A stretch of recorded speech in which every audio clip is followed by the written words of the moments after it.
I'm going to go over a few things, why it's so important, how I manage my sleep, how it's progressed over the years, how I manage it now, etc. So, circadian rhythm. I think these mental, bipolar, these illnesses are tied to circadian rhythm, meaning the rise fall schedule of the sun and when there's daylight and when there's not. So being connected to the sun, and I'm going to talk about that, and going to bed when the sun goes down and rising when the sun comes up, and finding ways to be connected to that when like we have these artificial lights and they're it's hard to do that now. That's critical. So I think my sleep. God, talking to a camera is so weird. I think my sleep starts when I get out of bed. So I have a light alarm that goes off for 40 minutes, and it just goes on and it shines a light starting about 6:50, and then at 7:30 the alarm goes off and I wake up at the same time every day. I think that's critical. Same time every day. Body wants to just maintain a rhythm like that, so I just try to like never sleep in. Like I just don't sleep in.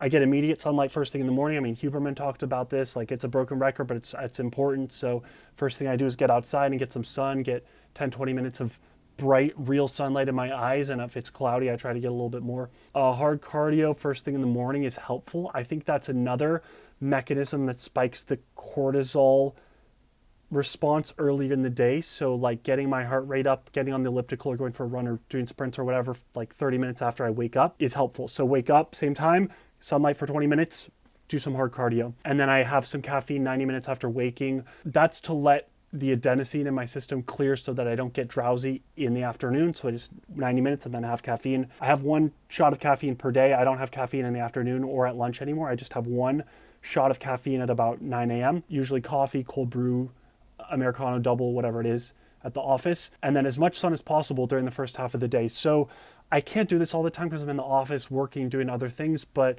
if possible, I try to get sun first part of the day, from 8 to noon. I mean, as much sun in my eyes as I can. Okay, so that's part one, getting out of bed. So the sleep really starts getting out of bed. It starts there. Winding down. So evening sunlight. So whenever the sun's going down, right now it's November, so it's going down at 5:30 p.m. But if it's summer, maybe like 8:30 p.m. I'm trying to get sun in my eyes just to 10 minutes, just to remind my system when the sun is going down, when it's coming up, so that I can be aligned with that, and that I can tell my body, okay, sun's going down now. I'm getting the sun because I have this sun in my eyes, and I'm going to go to bed in whatever, an hour or two.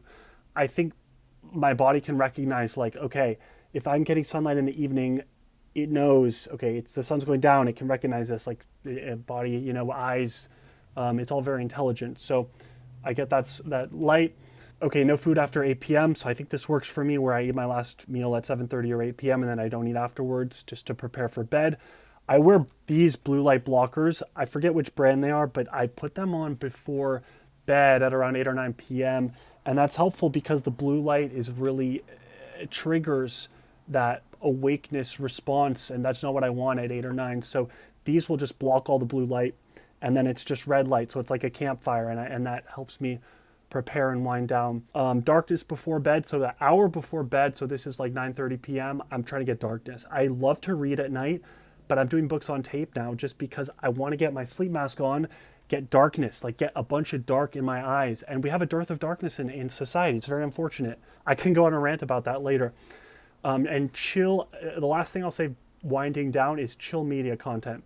So I like to do like chill audiobooks. I don't want nothing political, nothing like even nonfiction. No, I just want something relaxing. So I like to do like relaxing podcasts or books on tape, or just something that's gonna like mellow me out. Okay, so that's winding down. So the actual sleep protocol. I try to sleep with my phone outside of my bedroom. I'm actually not amazing at this. Like sometimes I'm just lazy and I leave it, but most of the time my phone is outside. So my phone's in the bathroom or somewhere else.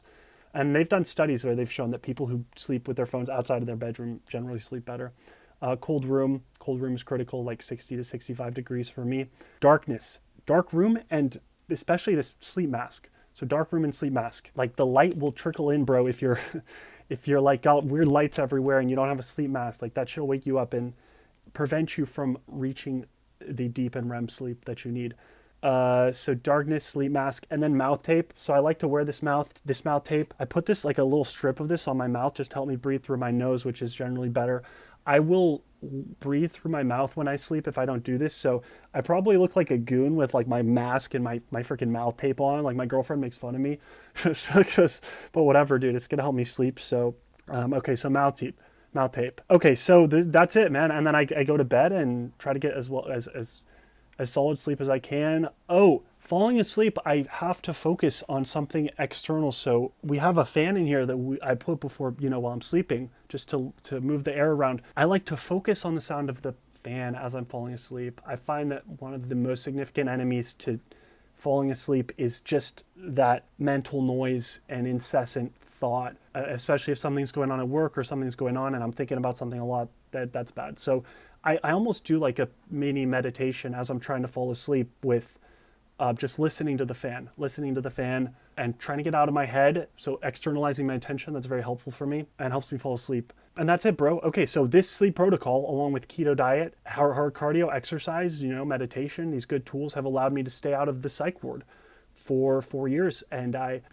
had debilitating bipolar disorder and psychosis, and it's been like 5 or 6 years, almost 4 years on a strict ketogenic diet, and I haven't been back to the psych ward. I have a job, I sleep well, I don't have manic episodes, I don't get depressed, I am tapering meds. We could talk about that in another video. That shit's difficult, but this sleep protocol has been a big part of that. So, okay, so I think that's all. I'm going to sign off. Hope that was helpful.